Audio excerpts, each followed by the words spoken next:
Welcome all of you to this channel. In this video, we will solve question number 61 from chapter 2 of the Tipler's book. The title of the book is Physics for Scientists and Engineers, 6th edition. So the problem statement is the position of a certain particle depends on time. Wait a minute.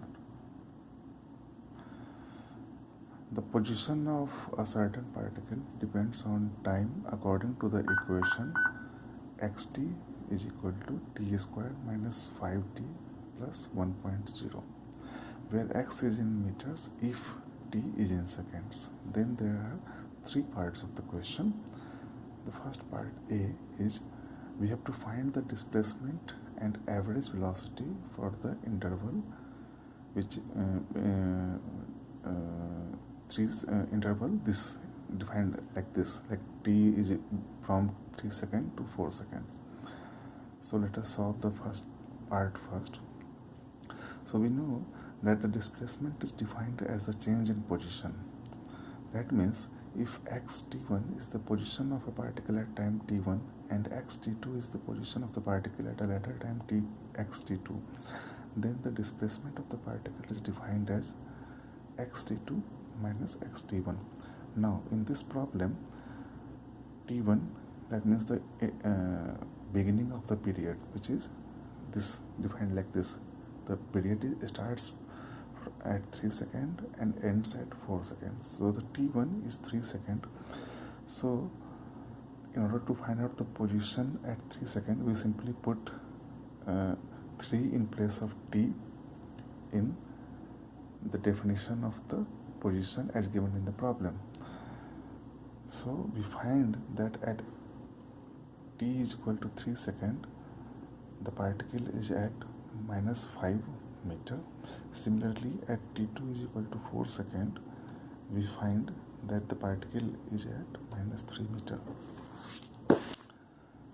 Therefore, the displacement is xt2 minus xt1, that is minus 3 minus 5 meter, that becomes plus 2 meter. And average velocity is defined as the change in position by time interval. That means change in position means displacement, and then divided by time interval. So the displacement, we have just calculated that the displacement is 2 meter and the time interval is 4 seconds minus 3 seconds, that is then the average velocity becomes 2 meter per second. Now the second part, in the second part the question is find the general formula for the displacement for the time interval from t to t plus delta t. So here t1 is equal to t and t2 is equal to t plus delta t. Therefore xt1 is equal to xt, that is given expression for the position, and in place of xt2 we put t plus delta t in the place of t in the expression for the position given in the problem. So we obtain t plus delta t square, then minus 5 t plus delta t plus 1, and we finally obtain for xt2 this expression. So the displacement is xt2 minus xt1. So that means this expression minus this expression. So finally we obtain displacement is equal to delta t square plus 2t delta t minus 5 delta t. Now the third part.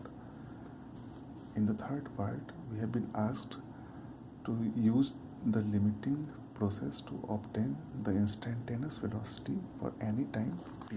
So let us see how it is done. So the instantaneous velocity is defined as this expression v is equal to limit delta t tends to 0 of this expression, where in the numerator